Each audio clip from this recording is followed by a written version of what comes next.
Sebelum menuju ke pembahasan, pastikan kalian udah nonton seluruh alur cerita anime Kaifuku Jutsuchi part ke-1 atau bagian pertama. Supaya nantinya kalian tuh nggak bingung saya tuh lagi ngebahas apa. Dan bagi yang udah nonton, mari kita langsung aja menuju ke pembahasannya. Tapi ya seperti biasa, setelah pesan berikut ini. Buat yang lagi nyari situs nonton anime di mana, silahkan cek di deskripsi video ya. Sebelum menuju ke kota Branica, Kyaru pun memperbaiki tongkat sihir milik Freya. Kenapa? Dikarenakan kekuatan sihir Freya terlalu besar, membuat segala tongkat sihir yang digunakan pun seketika langsung menjadi rusak. Di kehidupan sebelumnya, Freya menggunakan tongkat ilahi, yang dimana senjata ini memang dikhususkan untuk para pahlawan. Di kerajaan Jural terdapat 3 permata dan permata ini bisa diubah dan digunakan sebagai senjata ilahi. Pahlawan flare bersenjata tongkat sihir, blade pedang, dan balet adalah pistol atau meriam. Dikarenakan permatanya cuma 3 biji doang dan karena Kyaru juga hanya jadi support aja, makanya hanya Kyaru yang tidak memiliki sebuah senjata ilahi. Hari pun menjadi pagi. Sesampai di kota Branica, mereka bertiga pun mampir ke rumah makan untuk beristirahat sekaligus untuk sarapan pagi. Dikarenakan rumah makannya terlalu rame, Kyaru pun memutuskan untuk berbagi meja dengan pelanggan lain di rumah makan itu. Ingin mengetahui tentang kota Branica lebih dalam lagi, Kyaru pun mentraktir 2 orang dari ras iblis dan juga manusia agar supaya Kyaru ini bisa mendapatkan informasi mengenai kota Branica. Seperti yang saya bilang pada pembahasan bagian pertama atau part pertama, bahwa kota Branica merupakan kota di mana manusia dan ras iblis saling hidup secara berdampingan. Dikala asik mengobrol, muncul seorang wanita yang kebetulan juga ingin berbagi meja dengan mereka semua. Tak disangka setelah dianalisa menggunakan mata spirit atau mata roh, Kyaru sangat yakin bahwa wanita yang baru aja datang merupakan Raja Iblis di kehidupan sebelumnya yang bernama Eve. Dengan spontan sambil menunjuk ke arah Eve, Kyaru pun bilang bahwa Eve adalah Raja Iblis yang berasal dari ras sayap hitam. Tentu mendengarkan hal itu membuat Eve sangatlah kaget, sementara 2 orang lainnya malah ketawa terngakak-ngakak. Jangan bercanda, kata 2 orang asing ini. Setelah ketawa, kedua orang asing ini memperingatkan Kyaru agar supaya dirinya tidak menyebut ras sayap hitam secara sembarangan. Lah, emangnya kenapa? Karena ya Raja Iblis saat ini ingin memusnahkan seluruh ras sayap hitam yang tersisa, bahkan karena saking niatnya, barang siapa yang bisa menangkap ras sayap hitam, maka akan diberikan hadiah yang sangat amat besar, kata Raja Iblis. Setelah mendengarkan hal itu, dengan cepat Kyaru pun langsung memperhatikan area di sekitar dan terlihat dengan jelas bahwa ada beberapa iblis yang sedang bersiap-siap untuk menyerang si Eve ini. Dan benar aja, dengan cepat para iblis yang mengincar Eve tadi langsung melancarkan serangan tepat ke arah Eve dan juga Kyaru berada. Meskipun Kyaru dan Eve berhasil menangkis serangan itu, akan tetapi pada paha milik Eve terdapat busur panah beracun. Akibat dari itu, membuat kesadaran dari Eve pun perlahan-lahan mulai memudar. Melihat Eve yang hampir aja pingsan, Kyaru pun langsung menawarkan bantuan kepada Eve, dan untuk imbalan atau bayarannya bisa dibicarakan ketika mereka semua bisa selamat nanti. Pada awalnya Eve ragu untuk menerima akan bantuan dari Kyaru, karena ya kalau dilihat dari manapun, wajah dari Kyaru ini udah kayak karakter utama pada anime bergenre hentai. Namun dikarenakan kesadaran milik Eve mulai memudar, maka mau nggak mau Eve pun harus menerima akan bantuan dari Kyaru. Agar tidak menimbulkan keributan yang jauh lebih parah lagi, Kyaru pun hanya membantai 1 iblis dan langsung melarikan diri secepat mungkin. Karena ya kalau keasikan baku hantam, bisa aja Eve nanti malah mati akibat terkena busur panah beracun tepat di paha mulus milik si Eve ini. Lari deh mereka. Pada saat perjalanan kabur, Eve yang terkena racun pun dengan cepat langsung disembuhin sama Kyaru. Beberapa saat setelah menemukan tempat persembunyian, pada akhirnya Eve pun tersadar dari pingsannya. Dengan cepat Eve pun bertanya tentang apa tujuan asli dari si Kyaru. Kenapa dirinya tuh mau ngebantu si Eve selaku orang asing bagi dirinya? Tanpa basi-basi lagi, Kyaru pun bilang bahwa dirinya ingin menjadikan Eve sebagai Raja Iblis di masa depan dengan cara bekerja sama dalam membunuh Raja Iblis yang ada pada masa ini. Mengingat Raja Iblis saat ini juga sedang mengincar ras sayap hitam, jadi ya mendingan dibunuh aja biar rasnya Eve tuh nggak jadi incaran lagi. Terlebih lagi Kyaru juga ingin mendapatkan jantung Raja Iblis agar supaya bisa membuat dirinya jauh lebih kuat lagi. Pada awalnya Eve menolak akan penawaran yang diberikan oleh Kyaru. Namun, karena Kyaru terus memprovokasi Eve dengan iming-iming membalaskan dendam rasnya, membuat Eve pun akan memikirkan kembali akan penawaran dari si Kyaru. Tambahan informasi bahwa ras sayap hitam saat ini sedang diburu dan dibantai oleh ras lainnya dan Raja Iblis adalah dalang di balik semua ini. Lah, kenapa kok ras sayap hitam diincar sama Raja Iblis? Apalagi kalau bukan dikarenakan ras sayap hitam tuh memiliki kekuatan yang sangat luar biasa. Raja Iblis tuh takut jikalau di suatu hari nanti salah satu dari rasa sayap hitam tuh akan menjadi Raja Iblis menggantikan Raja Iblis saat ini. Ya intinya takut jabatannya lengser lah. Hari pun menjadi pagi. Seperti biasa, Kyaru, Setsuna, dan Freya selalu bercocok tanam setiap paginya. Melihat orang lain yang bercocok tanam tepat di depan matanya tentu membuat Eve seketika langsung menjadi panik. Dari sini Eve pun berpikir bahwa tujuan Kyaru mau melindungi Eve di tempo lalu, yakni dikarenakan Kyaru ingin bercocok tanam dengan Eve. Namun dengan cepat Kyaru pun bilang bahwa dirinya sama sekali tidak tertarik dengan tubuh anak kecil. Eve yang gak terima kalau dirinya dikatain sebagai anak kecil langsung bilang bahwa dirinya tuh udah dewasa dan perihal bercocok tanam Eve adalah ahlinya, katanya sih. Mendengar perkataan dari Eve, Kyaru pun langsung datang ke tempat Eve sambil menunjukkan sambil menunjukkan si Johnny milik si Kyaru. Tentu melihat Johnny milik si Kyaru membuat Eve seketika langsung menangis karena malu dan juga merasa ketakutan akibat Johnny milik Kyaru tuh terlalu badas. Anjas. Terlepas dari itu, karena telah terprovokasi oleh perkataan balas dendam dari Kyaru, membuat Eve pada akhirnya setuju atas kesepakatan untuk menjadi Raja Iblis. Iblis pada umumnya atau Eve di kehidupan sebelumnya bisa memanggil monster tingkat tinggi untuk membantu jalannya pertempuran. Namun sayang bahwa Eve saat ini masih belum bisa menggunakan kemampuan itu. Lah, emangnya kenapa?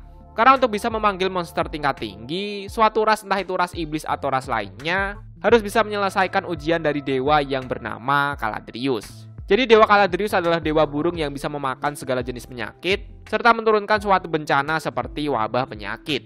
Dan barang siapa yang berani melawannya atau mengikuti ujian, maka Dewa Caladrius tidak segan-segan memberikan suatu racun yang sangat amat mematikan. Setelah mendengarkan hal itu, membuat semangat dari Kyaru pun semakin menggebu-gebu. Karena ya Kyaru ini adalah pahlawan Hill yang dimana segala jenis racun udah jadi makanan sehari-hari bagi dirinya, ibaratnya loh ya.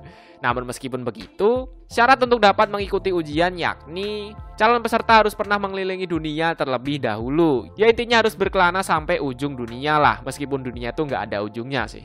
Terlepas dari itu, karena ingin mencari tahu tentang iblis yang menyerang Eve kemarin, Kyaru pun berinisiatif untuk mencari informasi akan hal itu. Sebelum mengunjungi rumah makan, di sini Kyaru mengubah wajahnya agar tidak dikenali oleh iblis yang menyerangnya di tempo lalu. Namun meskipun Kyaru telah mengubah wajahnya, akan tetapi para iblis tetap menyerang Kyaru secara tiba-tiba. Ternyata, para iblis memiliki kemampuan untuk mendeteksi lawan hanya dengan melalui aroma badan dari musuhnya. Tidak ingin membuat keributan, Kyaru pun hanya melukai hewan tunggangan sehingga membuat babi hutan ini lari akibat kesakitan. Dikarenakan babi itu mengeluarkan percikan darah, maka akan sangat mudah bagi Kyaru untuk melacak para iblis lainnya. Dan dari sini, Kyaru pun memutuskan untuk melakukan balas dendam karena para iblis liar telah merusak salah satu rumah makan terenak di kota Branica. Namun sebelum itu karena hari sudah menjadi malam, mereka bertiga pun memutuskan untuk bercocok tanam terlebih dahulu. Di sini Eve belum join ke haremnya Kyaru ya karena masih malu. Sekaligus Eve ini aslinya masih bocah, jadinya ya masih belum legal lah. Wayalah. Mengingat Setsuna adalah ras serigala es, Kyaru pun menyuruhnya untuk melacak bau darah milik babi liar yang telah Kyaru lukai pada tadi sore. Secara singkat cerita, Kyaru dan Setsuna pun menemukan tempat di mana para iblis liar berada. Dengan sangat amat mudahnya, mereka berdua melumpuhkan para iblis dan setelah lumpuh, Kyaru pun langsung memasukkan semua iblis itu ke dalam sebuah jurang. Meskipun para iblis ini sudah patah tulang dan babak belur, akan tetapi Kyaru menyuruh Setsuna untuk membekukan tebing agar supaya para iblis liar tidak bisa lari dari dalam jurang. Lah, kenapa Kyaru tega melakukan semua itu? Yang pertama, Kyaru adalah wibu psychopath dan yang kedua, Kyaru ingin mengajari para iblis agar supaya mereka ini bisa menghargai suatu makanan. Lah, apa hubungannya? Pada saat para iblis menyerang Eve, secara tidak langsung para iblis ini telah merusak rumah makan terenak di kota Branica. Untuk itu, Kyaru memasukkan hewan tunggangan milik para iblis dan memberikan dua pilihan yakni memakan hewan tunggangan atau dimakan oleh hewan tunggangan. Ya intinya Kyaru tuh ingin balas dendam mengingat para iblis telah merusak rumah makan terenak di kota Branica. Dah itu doang. Namun sayang, karena para iblis patah tulang dan kebetulan hewan tunggangannya juga lagi lapar, membuat para iblis liar ini berakhir dimakan oleh hewan tunggangannya sendiri. Sungguh sangat tragis, bukan? Hari pun menjadi pagi. Mengingat tongkat sihir milik Freya telah rusak, Kyaru dan Freya pun memutuskan untuk mencari tongkat sihir penggantinya. Namun sayang, bahwa semua tongkat sihir yang dijual memiliki kualitas dan ketahanan yang begitu rendah. Jadi ya ibaratnya kalau dipakai tuh langsung rusak lah. Akan tetapi dikarenakan Kyaru memiliki kekuatan alkemis, dirinya pun bisa melakukan sedikit modifikasi terhadap tongkat sihir.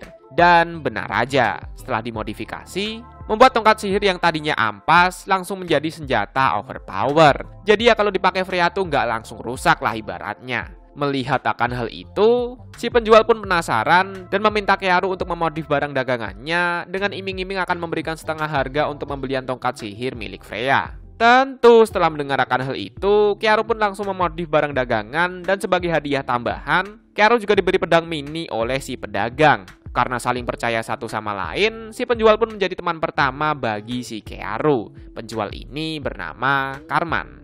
Tepat setelah transaksi selesai, secara tiba-tiba warga di kota Branica pun seketika langsung menjadi panik. Ternyata, kepanikan warga disebabkan oleh datangnya pasukan dari kerajaan Jioral yang dipimpin oleh Putri Nor dan juga Blade selaku pahlawan pedang. Melihat Nor dan juga Blade dari atas menara, membuat rasa ingin balas dendam Kearu pun semakin menggebu-gebu. Namun tak disangka, karena hasrat ingin membunuh Kearu terlalu besar, membuat salah satu pasukan kerajaan pun merasakan akan kehadiran dari Kearu. Pasukan ini dijuluki sebagai mata elang karena penglihatannya yang sangat amat mengerikan layaknya burung elang. Agar tidak menimbulkan kecurigaan dan karena Kearu juga panik, dirinya pun memutuskan untuk kembali ke penginapan secepat mungkin. Pergi deh. Terlepas dari itu, ketika pasukan dari kerajaan Jioral datang ke kota Branica, para warga pun langsung menyambut para pasukan dengan penuh kebencian. Namun setelah melihat pahlawan Blade, membuat beberapa wanita pun langsung tertarik kepada si Blade. Wah yalah, karena Blade juga benci sama laki-laki, di sini Blade pun menebar pesona agar supaya membuat para wanita yang melihatnya menjadi tertarik kepada dirinya. Dan benar aja, ketika hari menjadi malam, Blade benar-benar membawa dan menghina-hina para wanita yang tadi siang terpesona kepada dirinya. Dikarenakan Blade mainnya terlalu keras meski sama-sama wanita, membuat mental dari si korban seketika langsung menjadi drop akibat trauma. Anjas. Hari pun menjadi pagi. Karena hubungan antara Kearu dan Karman semakin bertambah dekat, mereka pun merayakan hal itu dengan cara makan di restoran mewah secara bersama. Karman pun bilang bahwa dirinya memiliki cita-cita menjadi pedagang besar yang bisa mendirikan toko besar di berbagai macam negara. Ingin mendukung temannya sendiri, Kearu pun akan selalu menyediakan potion atau obat untuk menambah pundi-pundi keuntungan untuk si Karman ini. Ya intinya biar cita-citanya tuh segera tercapai lah. Tentu mendengarkan hal itu membuat Karman merasa sangatlah bahagia. Namun di sisi lain, Karman memperingatkan Kearu untuk selalu berhati-hati karena salah satu atau salah dua bahkan salah tiga dari pelanggannya telah dienak-enak sama Blade yang hingga pada akhirnya para wanita selaku korban berakhir dengan kondisi mental yang rusak. Setelah mendengarkan hal itu, Kearu pun malah berpikir sebaliknya. Kenapa? Karena Kearu bisa memanfaatkan hal itu untuk melakukan balas dendam terhadap Blade selaku pahlawan pedang. Sesampai di penginapan, Kearu langsung mengubah wajah beserta tubuhnya sekaligus meminta Freya untuk segera merias wajahnya. Lah, kenapa Kearu malah berubah menjadi cewek? Ya apalagi kalau bukan untuk memancing si Blade selaku pahlawan pedang. Oh iya, nama Kearu ketika menjadi cewek adalah Keara, maksudnya Keara. Hari pun menjadi malam. Ketika Keara mampir ke warung minuman, tak disengaja terdapat Blade yang mampir pada warung itu. Karena Keara memiliki wujud wanita cantik dan juga idaman, membuat Blade pun tertarik dan memutuskan untuk minum bersama si Keara. Secara diam-diam ketika mabar atau mabuk bareng, Blade pun memasukkan obat tidur ke dalam minuman milik Keara. Sebenarnya Keara tuh udah kebal terhadap obat-obatan ya, mengingat Keara tuh sebenarnya adalah Kearu. Namun demi bisa melakukan balas dendam, Keara pun memutuskan untuk pura-pura pingsan akibat telah meminum minuman yang telah dikasih obat tidur sama si Blade. Dibawa deh sama si Blade. Ketika perjalanan pulang, terdapat seseorang misterius yang secara tiba-tiba menyerang si Blade. Karena diserang, Blade pun refleks melempar Keara, mengingat Blade ini sebenarnya takut terhadap pisau. Keara yang ternyata juga takut dengan pisau, seketika langsung refleks menendang orang misterius itu. Ternyata, orang misterius yang menyerang Blade adalah salah satu ayah dari seseorang wanita yang pernah dienak-enak sama si Blade. Ya intinya ingin balas dendam karena anaknya tuh telah dienak-enak lah. Melihat Keara yang ternyata masih sadar, tentu membuat Blade ini merasa heran. Kenapa obat tidurnya tuh kagak mempan? Terjadi pertempuran sengit antara Keara melawan si Blade. Namun sayang, Keara lagi-lagi harus pura-pura pingsan ketika melawan si Blade. Kenapa? Karena jika Blade memegang pedang atau senjata ilahi bernama Ragnarok, maka ketahanan tubuh dan kekuatan Blade meningkat dengan pesat yang hingga pada akhirnya berujung menjadi sesat. Ya intinya susah buat dikalahin lah. Ketika dicekik sama si Blade, pingsan deh Keara. Setelah beberapa menit pura-pura pingsan, Keara pun tersadar dari pingsannya. Tak disangka bahwa Blade mengikat tubuh Keara agar supaya Keara ini tidak bisa bergerak. Anjas, jadi keinget pembahasan part pertama. Dengan sangat amat girangnya, Blade pun bersiap-siap untuk bermantap-mantap dan ketika bermantap-mantap, mengetahui bahwa Kiara memiliki Johnny tentu membuat Blade seketika langsung menjadi shock. Karena ya bagaimanapun Blade sangat alergi terhadap seorang pria, apalagi dirinya tuh sampai memegang Johnny milik si Kearu. Berkat kemampuan alkemis, membuat Kiara bisa menghilangkan rantai dengan sangat amat mudahnya dan setelah lepas, Kiara pun langsung menyerang Blade menggunakan pisau beracun. Mengingat Blade tidak memegang pedang Ragnarok, membuat ketahanan tubuh milik Blade pun lemah, yang hingga pada akhirnya dirinya pun terjatuh pingsan meski udah di lantai sih. Melihat Blade yang pingsan tepat di depan matanya, membuat rasa ingin balas dendam Kiara atau Kearu pun semakin menggebu-gebu. Bisa dibilang bahwa metode balas dendam terhadap Blade tergolong sangatlah kejam dibandingkan dengan Putri Flare di tempo lalu atau pada pembahasan part pertama. Bagaimana enggak? Ketika Blade tersadar dari pingsannya, Kiara memanggil 3 pasukan kerajaan, yang dimana pasukan ini telah diberi obat pemicu rasa lapar dan juga obat pemicu rasa pengen enak-enak. Jika Blade tidak bisa memuaskan 3 pasukan kerajaan, maka Blade ini akan dimakan. Namun jika Blade bisa bikin puas, ya berarti aman lah. Dengan segenap tenaga, Blade pun berusaha untuk bercocok tanam dengan para pasukan agar dirinya tidak segera dimakan. Melihat perjuangan Blade dan karena ingin memberikan dukungan kepadanya, Kiara pun mengubah wajahnya menjadi Putri Flare selaku orang yang sangat Blade cintai. Melihat Putri Flare yang memandang jijik tepat di depan matanya, membuat mental dari Blade pun menjadi drop dan karena drop, Blade pun tidak bisa memuaskan para pasukan yang hingga pada akhirnya dirinya pun mati akibat dimakan. Oh iya, karena Blade telah mati, maka pedang pusakanya berubah menjadi wujud aslinya yakni sebagai mutiara ilahi, dibawa deh sama Kearu. Setelah melakukan balas dendam, Kiara pun tersenyum ala wibu psychopath. Anjas. Hari pun menjadi pagi. Seperti biasa, Kearu selalu menyetor obat dan juga potion ke toko milik Karman. Ketika ngobrol, tak disangka bahwa mata elang datang secara tiba-tiba. Bahkan Kearu yang notabene adalah karakter overpower aja nggak sadar kalau di sampingnya tuh ada mata elang. Wah iyalah. Tujuan mata elang datang ke toko milik Karman yakni ingin membeli potion yang dijual oleh Kearu. Setelah dicek, mengetahui bahwa potion ini bukanlah potion sembarangan, dengan cepat mata elang pun langsung mengajak Kearu untuk bergabung ke dalam pasukan kerajaan. Namun dikarenakan Kearu ingin berpetualang secara bebas, dirinya pun menolak akan tawaran dari mata elang. Tentu karena ditolak, membuat mata elang pun seketika langsung menjadi emosi. Dengan cepat, mata elang pun bilang, sebaiknya Kearu tidak melakukan pergerakan yang mencurigakan. Mata elang tuh tahu bahwa Kearu ini memiliki aura seorang pembunuh. Lah, kenapa mata elang bisa tahu?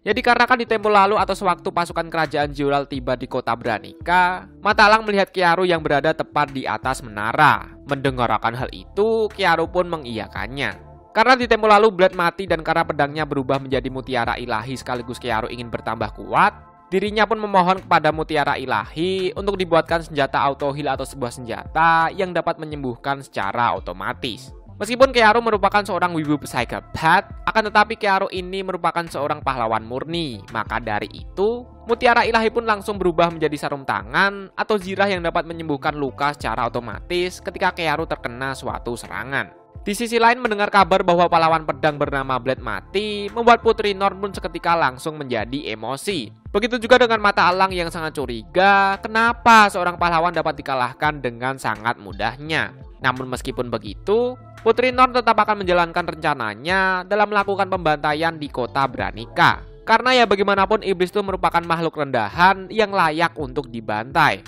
Oh iya, meski Putri Norn tidak bisa menggunakan sihir atau tidak ahli dalam menggunakan sihir, akan tetapi Putri Norn sangatlah ahli dalam mengatur strategi dan berkat kepintarannya, Putri Norn berhasil memprovokasi para pasukan beserta para warga yang tinggal di kota Branica. Keesokan harinya karena telah terprovokasi, terjadi pertempuran sengit antara pasukan kerajaan dengan seluruh warga yang tinggal di kota Branica. Mengingat pasukan kerajaan menggunakan peralatan dan persenjataan yang sangat lengkap, membuat para warga pun terbantai, terutama warga yang berasal dari ras iblis. Pada awalnya ketika melihat pembantaian, Kearu tidak peduli akan hal itu. Namun, semua berubah ketika temannya yang bernama Karman telah terbunuh oleh pasukan yang berasal dari kerajaan Jural. Melihat temannya yang dibunuh dari kejauhan, tentu membuat Kearu menjadi sangatlah emosi. Merasa nggak terima, Kearu pun akan melakukan balas dendam dengan cara akan membantai pasukan kerajaan Jural yang ada. Karena ya bagaimanapun, Cartman merupakan teman pertamanya si Kearu. Terlebih lagi mengingat bahwa Putri Nor adalah dalang di balik semua ini, membuat Kearu pun semakin yakin bahwa dirinya akan membantai seluruh pasukan yang berasal dari kerajaan Jioral. Secara singkat, Kearu dengan sangat amat mudahnya membantai pasukan kerajaan Jioral yang berada di kota Branica. Namun meskipun mudah, akan tetapi jumlah pasukan kerajaan terlalu banyak sehingga membuat Kearu sedikit merasa kewalahan. Namun secara tiba-tiba muncul sebuah hologram yang menampilkan Putri Flare di kota Branica. Berkat pidato yang disampaikan oleh Putri Flare, membuat pasukan kerajaan pun tidaklah lagi menyerang Kearu. Dan karena para penghalang sudah hilang, Kearu pun langsung pergi menuju ke tempat di mana Putri Nor berada. Di sisi lain, Putri Nor yang melihat pidato dari Putri Flare langsung tahu bahwa kakaknya telah dimanipulasi atau dicuci otaknya oleh pahlawan Hill. Namun secara tiba-tiba, terdapat orang misterius yang langsung melancarkan serangan ke arah Putri Norn, meskipun ya serangan itu berhasil ditangkis sama mata elang sih. Dan yep, orang misterius itu tak lain dan tak bukan, ya siapa lagi kalau bukan Kearu. Terjadi pertempuran sengit antara Kearu dengan mata elang. Tek tek tek tek tek. Dikarenakan Kearu menggunakan senjata pusaka dan senjata itu bisa menyembuhkan luka secara otomatis, membuat pertandingan dapat dimenangkan dengan mudah oleh si Kearu ini. Putri Nornya tidak bisa menggunakan sihir, langsung panik ketika melihat mata elang yang terbunuh tepat di depan matanya. Dengan cepat, Kearu pun langsung membuat Putri Nor pingsan dan segera membawanya untuk menuju ke ruang bawah tanah. Mengingat di ruang bawah tanah itu tempatnya sepi, ya kalian tahulah kelanjutannya bakal seperti apa. Anjas. Setelah selesai bercocok tanam dengan Norn dan juga Flare atau Freya, Kearu pun mengubah ingatan milik Norn dan karena diubah, maka nama dari Putri Norn pun berubah menjadi Ellen, bukan Eren loh ya. Ellen ceritanya adalah adiknya Kearu yang telah lama berpisah beberapa tahun lamanya. Meskipun Ellen dan Kearu adalah saudara kandung, akan tetapi Ellen memiliki rasa cinta seperti anime yang berjudul Yosuga no Sora. Buat yang nggak tahu Yosuga no Sora itu apa, ya silahkan simak pembahasan pada seluruh alur cerita anime yang berjudul Yosuga no Sora. Oke, lanjut. Mengetahui bahwa di kota Branica telah terjadi perang meski udah selesai, Kureha pun datang untuk mengetahui kondisi Kearu saat ini. Melihat darah milik Kearu bertambah 2 biji yakni Norn dan juga Eve, membuat Kureha pun merasa sedikit cemburu. Tidak ingin kehilangan Kureha selaku putri pedang suci, Kearu pun langsung nyosor ke bibir milik si Kureha ini. Melihat Kureha dan Kearu saling bermesraan, tentu membuat darah milik Kearu seketika langsung menjadi cemburu. Ingin membahagiakan semua wanita, pada akhirnya mereka semua pun memutuskan untuk bercocok tanam secara seksama. Tambahan info bahwa Eve belum join ke harem milik Kearu loh ya. Setelah selesai bercocok tanam dan sebelum pergi melanjutkan perjalanan, Kearu pun berkunjung ke makam Anasan dan juga Cartman untuk mengucapkan salam perpisahan sekaligus untuk berpamitan. Dikala mau pergi, terdapat satu manusia dan satu iblis yang pernah makan bareng, memberikan bekal untuk dibawa oleh Kearu ketika pergi berpetualang nantinya. Ya intinya mereka berdua ingin berterima kasih karena secara tidak langsung, Kearu tuh telah menyelamatkan mereka berdua dari pembantaian pasukan yang berasal dari kerajaan Jioral. Di sisi lain karena kedua putri Raja Jioral telah hilang entah kemana, Raja Jioral pun menyuruh pahlawan Ballet untuk mencari Norn dan juga Flare, sekaligus untuk segera menangkap pahlawan Hill yang bernama Kearu. Mendengar nama Kearu, dengan senang hati Ballet pun langsung menerima akan permintaan dari Raja Jioral. Karena ya bagaimanapun, Ballet ini memiliki rasa cinta yang besar terhadap Kearu. Wah yalah. Apapun itu, mau musuhnya seperti apa, selama party milik Kearu penuh dengan wanita, maka mereka semua akan melanjutkan bercocok tanam. Maksudnya mereka semua akan melanjutkan balas dendam dan akan berkeliling sampai ke ujung dunia. Meski dunia tuh nggak ada ujungnya sih. Mendengar kabar dari divisi Kang Spoiler, jika ada season kedua nanti, Kearu akan bermantap-mantap dengan Eve setelah berhasil menyelesaikan ujian dari Dewa Caladrius. Tapi saya juga nggak tahu sih, soalnya itu cuma denger dari Kang Spoiler aja. Dan ya, mungkin itu aja pembahasan mengenai seluruh alur cerita anime Redo of Filler, atau kalau dalam bahasa Jepang adalah Kaifuku Jujutsu no Yari Naoshi. Bagi yang mau lihat pembahasannya dalam bentuk tulisan, bisa lihat di forum Nafas Kuda, link sudah saya taruh di deskripsi. Dari saya itu aja, sampai bertemu di kesempatan selanjutnya, stay grounded and keep calm. Akhir kata, sampai jumpa.